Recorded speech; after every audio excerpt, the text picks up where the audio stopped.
se acerca a mi oficina y me dice, Toño, imagínate, es increíble este caso. Una mujer tuvo mellizos y resulta que ese parto, los mellos, cada uno de ellos era de un papá diferente. Así es. Y yo, ¿cómo? ¿Cómo así? ¿Es posible? O sea, biológicamente, genéticamente, es posible que esta circunstancia se dé, que pueda uno, ¿me entiendes?, tener un embarazo donde los dos hijos sean de padres distintos. ¿Y cómo se le llama esto? Superfecundación heteropaternal. Repita, por favor. Superfecundación heteropaternal. ¡Wow! Superfecundación heteropaternal. Para hablar de este tema, ¿a quién tenemos en el día? Bueno, te traje a un super ginecólogo reconocido de la ciudad. Él es Enrique Chen y nos va a estar contando por qué este caso es tan extraño y cómo se da este caso. Enrique, feliz amanecer, ¿cómo estás? Muy buenos días, Paula, ¿cómo estás? Un placer estar aquí en esta mañana. Excelente. Oiga, Enrique, de alguna manera, quiero confesarle algo, a mí esto me parece sorprendente. Y primera vez, o sea, yo nunca hubiera podido cuestionar, hubiera pensado, ¿verdad? Hubiera pensado que me estaban diciendo una mentira, que es un tema falso, que era un fake news. Pero resulta que, en efecto, esto es posible. ¿Cómo es posible, mi querido Enrique? No, y cuando hable un poquito más acerca de esto, te vas a sorprender de que no es tan raro, ¿vale? Ajá, ¿cómo es el tema? Bueno, el nombre técnico de este evento es superfecundación heteropaternal.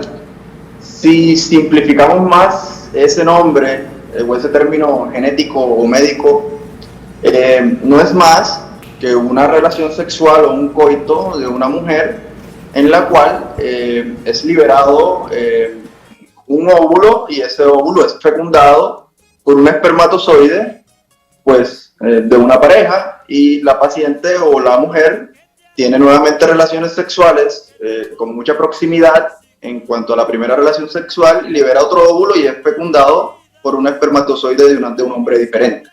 Ya, estos casos se asocian más que todo a promiscuidad, a infidelidad, aunque tú no lo creas, y la literatura médica así lo define. Entonces, quiero que quede claro esa parte. Simplemente la mujer ovula, tiene relaciones sexuales, es fecundada por el novio, el esposo, el amante, no sé, nuevamente tiene relaciones sexuales, liberó otro óvulo en un periodo corto de tiempo, aproximadamente 48 horas, y es fecundada nuevamente. O sea, con un espermatozoide diferente, o sea, un hombre diferente a su primera relación sexual. O sea, 48 o sea que lo que dijimos esta mañana no es broma. O sea, voy a poner un ejemplo, usted me dice si estoy en lo correcto. Resulta que una mujer X, en la mañana, el marido se fue, quedó solita en su casa y llamó al amigo y le dice, ven, que estoy sola. Y tuvieron un contacto sexual. Y hubo una eyaculación y demás, y justo en ese momento esa mujer estaba ovulando, ¿verdad? Resulta que se fue el tipo, en la noche llega el esposo, y el esposo tiene también contacto sexual con su mujer.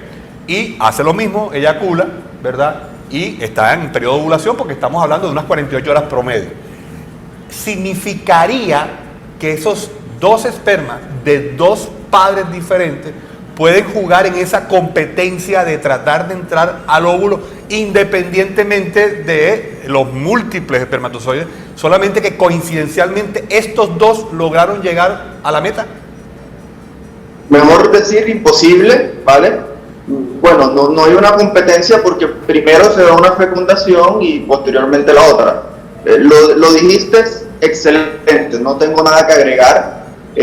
Hay que tener en cuenta la vida media del espermatozoide, y eso es lo que tienen que saber, ¿vale? La vida media del espermatozoide depende del proceso de ovulación de la mujer. Es decir, cuando la mujer está en proceso de acomodación para esa ovulación, la temperatura corporal de la mujer tiende a disminuir un poco, y la vida media de los espermatozoides dura mucho más que cuando está ovulando. Cuando está ovulando, la temperatura corporal de la mujer sube un poco y el espermatozoide depende mucho de las altas temperaturas, y su vida disminuye cuando hay altas temperaturas, más o menos de 24 a 48 horas. ¿Ok? Entonces, esta es una de las razones que explicaría el fenómeno, ¿vale? Hay pocos casos en el mundo, no porque esta entidad sea extraña, sino que las disputas legales de paternidad en la actualidad son muy pocas. Es decir, si tú estás casado y embarazas a tu esposa y el ginecólogo cuando te está haciendo la ecografía te dice, oh sorpresa, es un embarazo gemelar, ¿por qué pensarías que un bebé es tuyo y un bebé de otra persona? ¿Tendrías razones para hacerlo? Yo no lo pensaría. Si no tengo razones. Es demasiado raro que el esposo de esa pareja lo piense. Entonces esa es una de las razones que impacta en la estadística o en la recolección de datos de estos casos, pero no son tan raros, ¿vale? Entonces esto es uno de los factores que influye en la documentación o en el registro de los casos de superfecundación. Enrique, hay como un artículo que sacó la Universidad de Cambridge y habla sobre la incidencia de sobrefecundación y de doble paternidad en la población general. ¿Qué nos puedes decir acerca de este artículo? Ese artículo fue publicado en el 2014, si no estoy mal, en la revista de Acta Genética. Fue una revisión de la literatura que hizo la Universidad de Cambridge. Y bueno, ellos también mencionan lo mismo. Esto está ligado a la promiscuidad, a las trabajadoras sexuales, y que su impacto estadístico tan bajo se ve por su no notificación de los casos, ¿vale? Entonces la frecuencia en que esto sucede depende de la infidelidad, la promiscuidad, y más que todo es mucho más frecuente en las mujeres caucásicas. Al decir caucásicas me refiero a las norteamericanas sobre todo, ¿vale? A la población femenina de los Estados Unidos. Las tasas de infidelidad y de promiscuidad son más altas en el país norteamericano. La estadística es más o menos de 1 en cada 400 para un caso de heteropaternidad o un embarazo de superfecundación. 1 de cada 400 mujeres es bipaterno, ¿vale?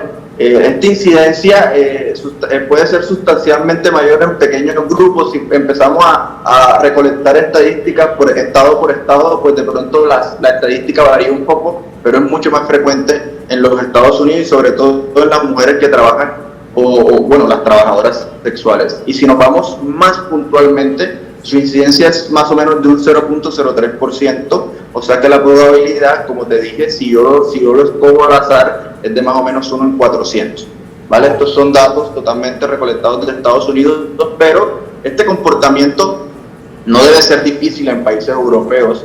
Y si nos venimos a Colombia y vemos que lo que yo más he resaltado es la promiscuidad, la prostitución, yo no creo que el comportamiento en nuestro país sea diferente.